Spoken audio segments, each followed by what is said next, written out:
Theatrical beginnings.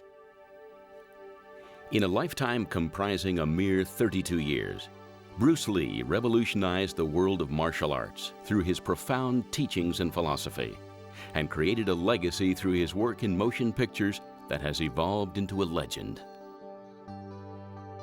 Thought by many to be the greatest martial artist of the 20th century, Bruce Lee is born in San Francisco on November 27, 1940, between 6 a.m. and 8 a.m. at the Jackson Street Hospital under the birth name of Lee Junfan. Courtesy of his thespian father, young Bruce makes his stage debut at the tender age of 3 months, playing the role of a female baby. His father, Lee Hoi Chuan, a prestigious member of the Cantonese Opera Company, carries his young son on stage each night during his performance of Golden Gate Girl.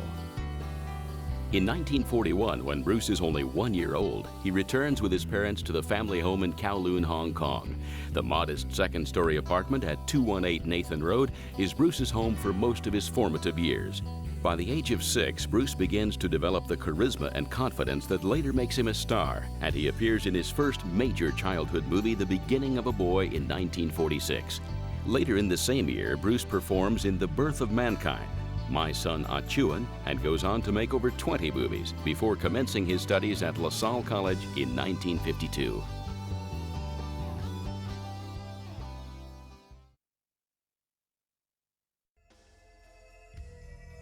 Birth of a Warrior.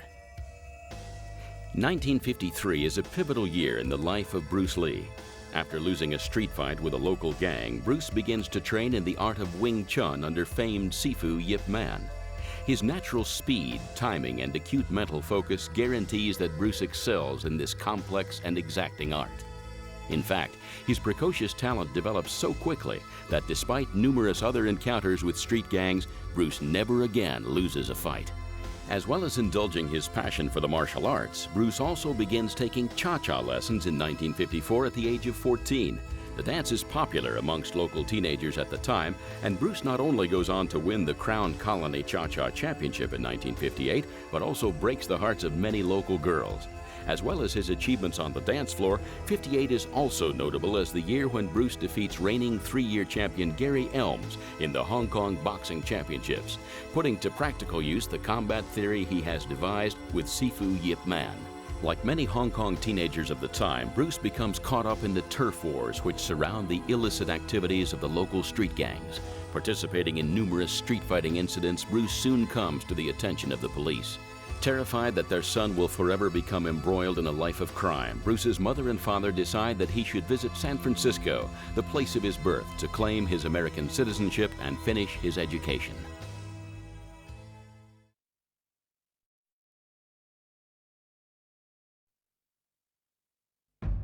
Building a foundation. With only $15 from his father and $100 from his mother, Bruce arrives in the United States in 1959 and stays by prior arrangement with an old friend of his father. By carrying out odd jobs around the Chinese communities in the San Francisco Bay Area, Bruce earns just enough money to secure his independence, and within a few months relocates to Seattle to begin work as a waiter in Ruby Chow's famous Chinatown restaurant. Mindful of the promise he made to his parents, Bruce enrolls at the Edison Technical School and through diligent study and application earns his high school diploma, while supplementing his income from the restaurant by teaching martial arts to local residents in backyards and city parks. By the time Bruce had reached the age of 21 in 1961, his skill in the martial arts was astounding, both in terms of physical application and his understanding of the philosophical evolution, which shaped their development as both a combat medium and art form. In March of the same year, Bruce matriculates at the University of Washington to study philosophy. Very soon, knowledge of his incredible skill spreads to the other students, and Bruce once again fulfills the role of both teacher and mentor to many of his classmates. After a romance lasting several months with local girl Amy Sanbo, Bruce, age 23, decides to propose in the summer of '63, but is unfortunately turned down. Dejected, he returns to Hong Kong with friend Doug Palmer to visit his family and to benefit from a few months of rest and relaxation before recommencing his studies. The remainder of '63 was to prove to be a significant time in the life of Bruce Lee. Not only did he open his first Jun Fan Gung Fu Institute, where he would fly in the face of tradition by teaching his direct, effective, and street-realistic principles of self-defense to any person of any race, but he also embarked on a relationship with a certain Linda Emery. Bruce's first date with Linda was on October 25th at the Space Needle restaurant in Seattle, and the two quickly fell in love and would eventually marry.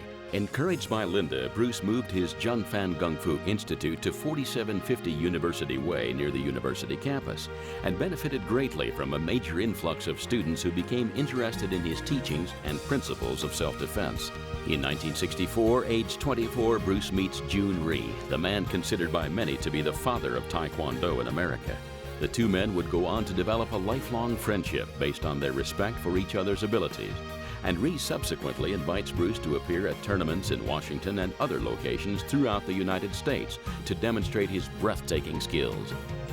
Due to his success with the school in Washington and his growing profile within the United States as a renowned master of the martial arts, Bruce opens a second Jun Fan Gung Fu school in Oakland, and his good friend and student Taki Kimura takes over the responsibility as head instructor.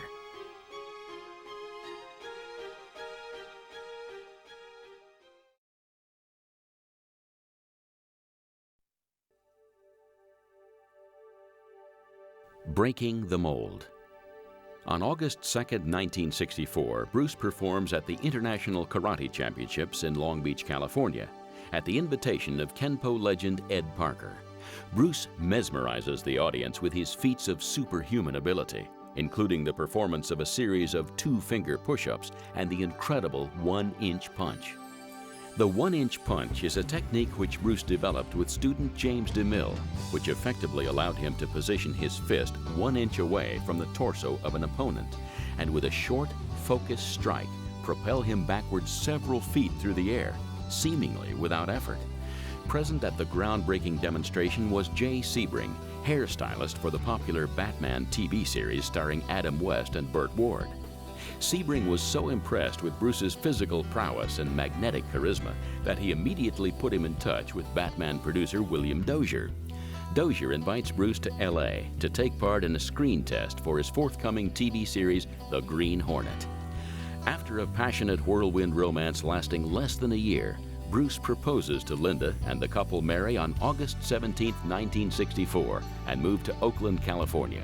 Encouraged by his new wife, Bruce continues to teach all comers at his new school in Oakland and angers the elders of the local Chinatown community, who deeply resent his insistence in teaching the secrets of Chinese martial arts to Caucasian students.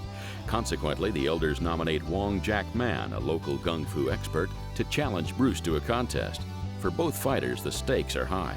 If Bruce loses, he will be duty-bound to either close his school or stop teaching Kung Fu to Westerners. If Wong loses, he will be similarly bound to stop teaching indefinitely. When the time for the fight comes around, Wong, intimidated by Bruce's fearsome reputation, tries to delay the match and then to impose restrictions on the techniques which can be used. Bruce is furious and insists that the fight be a no-holds-barred contest. When the match finally takes place, Bruce defeats his opponent quickly and easily using his refined Wing Chun technique. Despite his ease of victory, Bruce is still concerned that he took too long to defeat his opponent and begins to reevaluate his style. Through this redevelopment process, the early concepts of Jeet Kune Do, also known as the way of the intercepting fist, begin to form. JKD will eventually develop into the most efficient unarmed combat system ever devised by one man, and will utilize the most efficient fighting techniques from such diverse arts as Wing Chun, Thai boxing, Judo, Japanese karate, and Western boxing. Bruce's key principle for his new system is a style without style, an ideology and physical training regime which conditions the mind and body to respond instinctively to any given attack, without reliance on set patterns or movements. During early '65, William Dozier successfully raises finance for the Hornet project, and Bruce is signed to a one-year option as Kato in the resultant TV series. He is paid an $1,800 retainer, a small fortune at the time, and fulfills his lifetime ambition to appear on TV at the tender age of 24.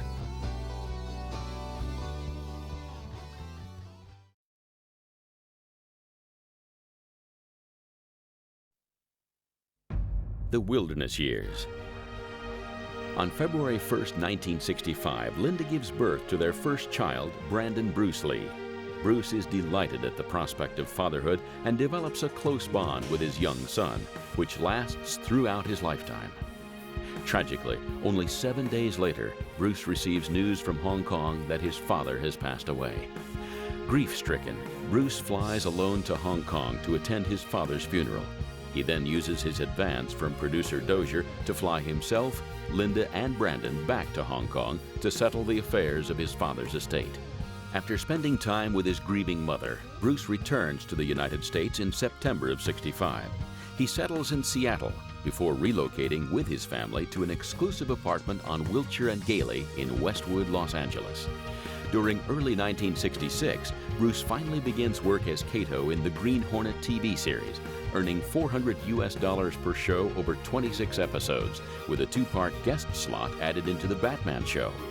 While living in Los Angeles, Bruce, with the help of Dan Inosanto, opened his third Jun Fan Gung Fu school at 628 College Street, Los Angeles. This is where the final formulation of Bruce Lee's philosophy of the martial art Jeet Kune Do blossomed. The last episode of The Green Hornet airs on July 14, 1967, before being canceled by the network. The ratings had dropped considerably since the first episode, and by all accounts, Bruce was more popular with viewers in his supporting role than leading man Van Williams. Disappointed by this temporary setback, Bruce continues to build a portfolio of television work with appearances in Ironside alongside Raymond Burr, Here Come the Brides, Blondie, The Milton Berle Show, and Longstreet opposite James Franciscus, where he appears as Lee Tsung in 4 episodes. In one episode of Longstreet entitled The Way of the Intercepting Fist, Bruce is given the opportunity by screenwriter, friend, and student Sterling Silliphant to explain on film for the first time the fundamental philosophical principles behind his amazing fighting art. Bruce Lee's first Hollywood movie role was as Winslow Wong opposite James Garner in the 1968 film Marlowe. Despite extensive location scouting in India, a planned co-project with Hollywood students Steve McQueen, James Coburn, and Sterling Silliphant entitled The Silent Flute is abandoned due to the lack of a coherent script. Bruce also suffers further disappointment when he is rejected by producer Fred Weintraub for the lead role in Kung Fu Western The Warrior, a concept later developed into the Kung Fu TV series starring David Carradine. Understandably, Bruce was at an all-time low at this time, but on April 19, 1969, his second child, Shannon Lee, was born in Santa Monica. Linda Lee would say that Bruce felt that an angel had come to stay at our house.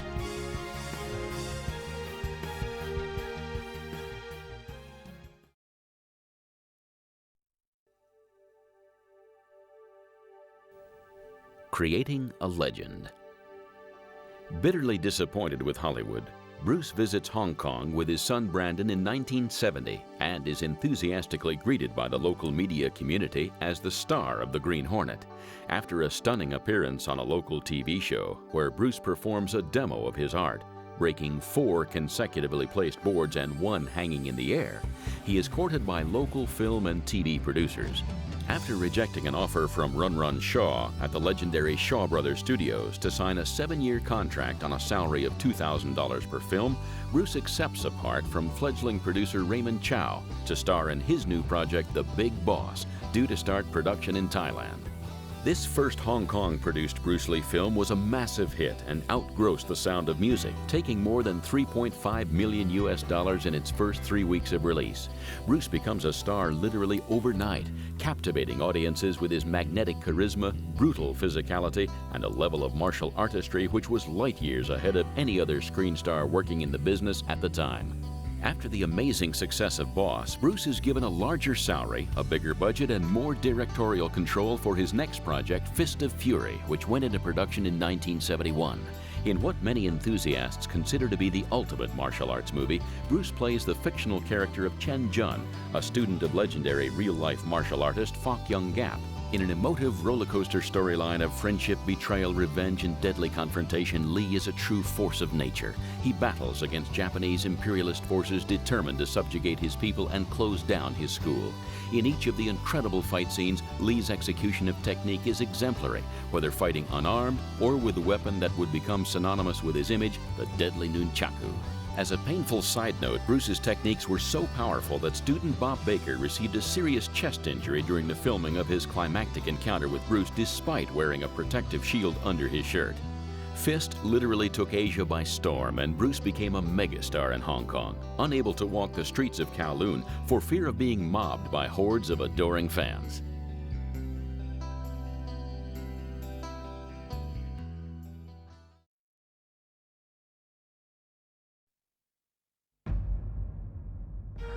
Taking control.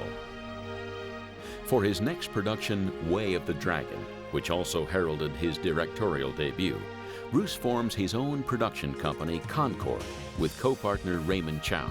Predictably, Way of the Dragon smashes the box office record previously set by Fist of Fury, and public demand for the movie is so high that the police have to reroute traffic away from theaters during screenings. To give Way a truly international feel, Bruce shoots on location in Rome, using the Italian capital's stunning landmarks to frame the action.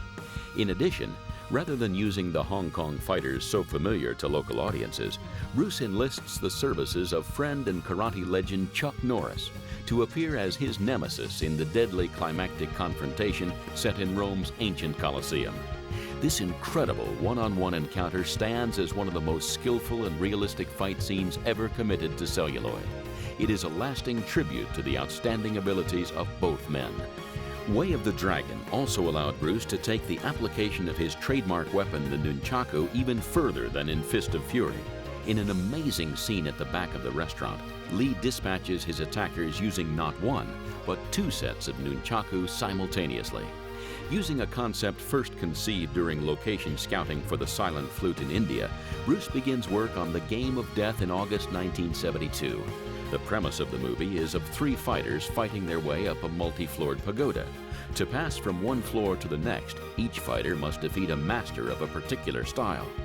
During the progression of the battle, two of the fighters, played by James Tien and Chia Yuan, would be defeated and killed due to their rigid adherence to one particular style of combat and their inability to adapt to the differing challenges presented on each floor.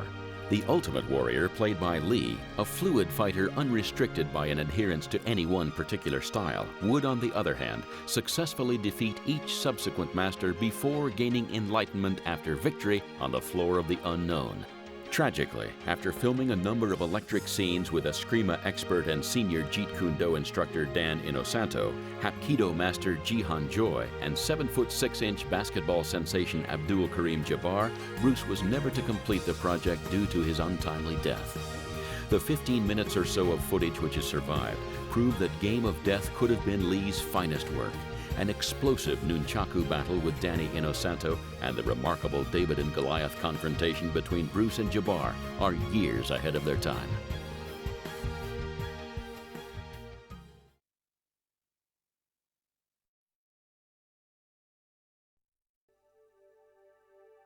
The Cruel Hand of Fate.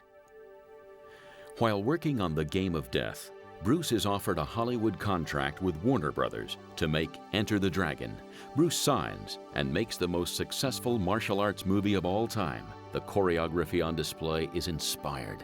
The cavern fight scene in particular, where Lee takes on scores of attackers single-handedly with bare fists and feet, a bow staff, double sticks, and his trusty nunchaku, is an ensemble sequence which still ranks as one of the most accomplished ever filmed, even 27 years after the movie's original release. Bruce's lightning hand strikes against chief protagonist Bob Wall were reportedly so fast during principal photography that the camera speed had to be adjusted before they could be successfully caught on film. Shortly before the release of Enter the Dragon, the film that would finally make Bruce a star in the eyes of the Western world, he tragically succumbs to a brain aneurysm on Friday, the 20th of July, 1973, aged 32.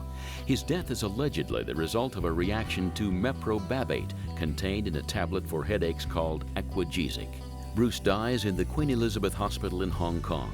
He receives a national funeral in Hong Kong viewed by tens of thousands of mourners.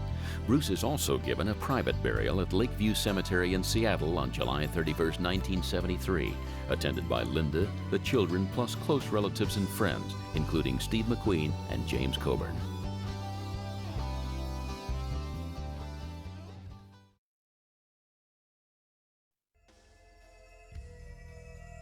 The legacy lives on. 5 years after Bruce's death, Golden Harvest Chief Executive Raymond Chow finally releases Game of Death. Using Enter the Dragon director Robert Clouse, a number of stand-ins, and the formidable expertise of Hong Kong actor, director, and fight choreographer Sammo Hung, Chow creates a framework in which to showcase the final unseen work of Bruce Lee. Upon its release in 1978, fans marvel at the intricate fight choreography and physical expertise on display in each of the 3 remarkable fight scenes. The lasting tribute to the Game of Death project may come courtesy of American producer John Little, who, working from Bruce's original notes, will put together an accurate recreation of Bruce's original vision for the movie, using previously unseen footage from the vaults of Golden Harvest. Fans all over the world wait in anticipation. Today, Bruce Lee is still a world icon and an inspiration to all seeking the answers to life's problems, the search for ultimate knowledge, which is self-knowledge.